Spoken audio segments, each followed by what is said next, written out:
ബസ്സിൽ യാത്ര ചെയ്യുകയായിരുന്ന യുവതിയെ കയറിപ്പിടിച്ച കണ്ടക്ടർ അറസ്റ്റിൽ. സമയക്കുറവും സാഹചര്യ പ്രശ്നങ്ങളും ഇനി ചികിത്സ തേടുന്നതിന് ഒരു തടസ്സമേയല്ല.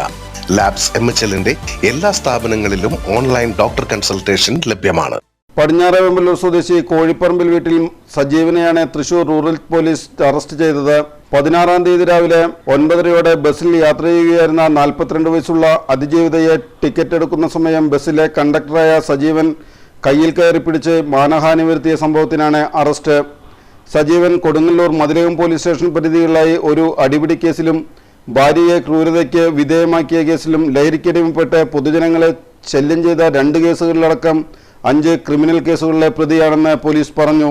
തൃശൂർ റൂറൽ ജില്ലാ പോലീസ് മേധാവി ബി കൃഷ്ണകുമാർ IPSന്റെ നിർദ്ദേശപ്രകാരം Kodungallur police station SHO BK Arun, SI-മാരായ KG സജിൽ, TV ബാബു, CPOമാരായ ഷമീർ, വിഷ്ണു, അമൽദേവ് എന്നിവരാണ് പ്രതിയെ അറസ്റ്റ് ചെയ്തത്.